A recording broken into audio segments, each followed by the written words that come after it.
So I left out some key points that are pretty important regarding my uh, time with Kenny. So we got into a lot of fights within the first year that we were married. Of course, that's normal in every marriage, but these ones were a little bit different.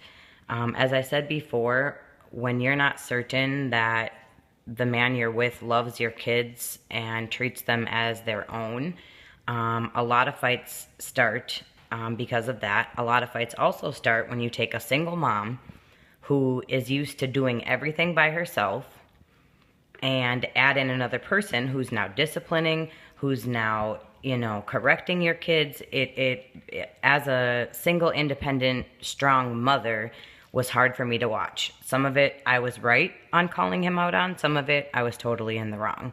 He was just trying to be the spiritual father that he promised God at our wedding that he would be. So one of the fights happened a little bit before Thanksgiving, and I can't particularly remember what this one was about. Oh, yes, I do. He said that he wasn't going to pay for the Christian school anymore for my son, Karan, who had went for years.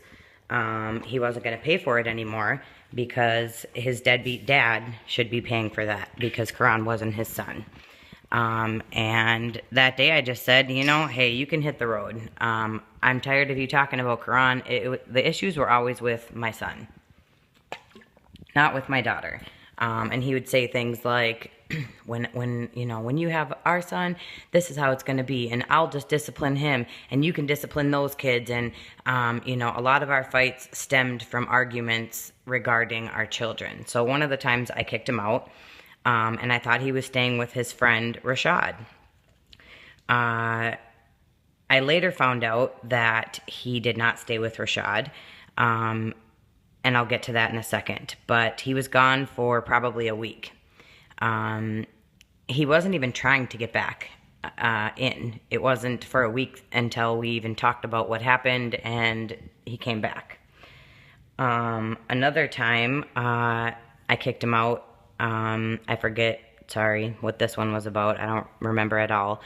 But he went and stayed with some of our friends, Katie and Chris. And, they noticed a complete change in him. They said he always wore sunglasses, even in the house. They knew he was high. It was just a mess. And when they found a pill, they told him he couldn't stay anymore. I think that's how that story ended.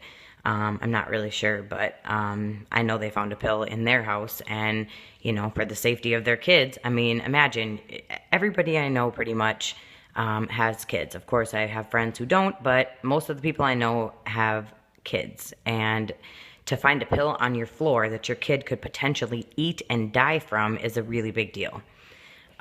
So after I kicked him out around Thanksgiving, and he came back, things were, fine for a while. And then the whole, I had the baby after we went to the water park hotel. I went on the slide, which probably did put me into labor looking back, but I had Jeremiah, then the whole story continues, okay? After he left, shortly after he left, after I kicked him out and he went to Vegas, I received a Facebook message from a young lady, and she said, hey, have you heard from Kenny at all? I'm really trying to get a hold of him. And I messaged her back and I said, who is this? I don't even know who you are. So she responded back and said, yeah, I came to your wedding. Kenny has been my best friend since, high school, and we're really close. We talk every day. I'm surprised you don't know who I am. And I said, yeah, I absolutely do not. I'm sorry if I missed you at my wedding. There was tons of people at my wedding that I didn't even get a chance to talk to. And I'm sorry, but why are you trying so desperately to get a hold of him? And she said that she had borrowed him money and needed it back. And I pretty much told her that, she was last on the list. I had to get my rent paid. He took all my money. I told her everything.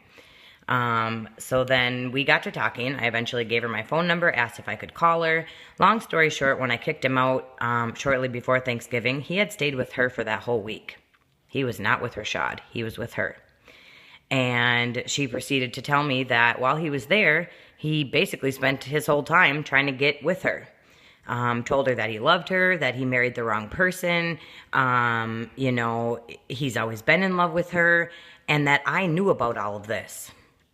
He told her that I knew about her, and the fact that I was a Christian woman and just wanted my husband to be happy, that I think it was okay for her and him to get married, for me to release him and get a divorce and go get married to her, okay? Now, I didn't know this girl at all, and of course, you know, I didn't just, like, immediately dismiss her, but part of me said, man, who is this chick? She just probably wants her money, and she's just making up a story to piss me off because she's pissed off.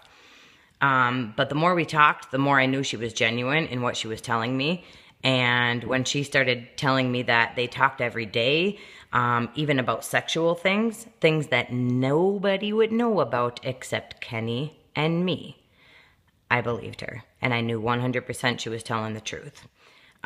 She said they actually never had sex, but, you know, emotional affair, yes, you know, and that is, in my opinion, almost worse. What hurt me the most was that he told her that he had had this big sit down with me and told her, you know, told me that he was in love with this girl and that I released him and said we could get a divorce to go marry her. That hurt me the most because that's how deep of a lie that he created. And it just let me know that he didn't want to be with me either. He did not like this whole family life thing that he signed up for. Before me, he told me he didn't want to have kids because he liked partying too much. He liked being alone. He liked being free. Just yesterday, he sent me a text message that, in so many words, said he does not want to be a dad because he doesn't like me. And that's why he doesn't try. That's why he doesn't pay child support, because he doesn't like me. So I just wanted to add those couple things in, and I will pick up in uno momento.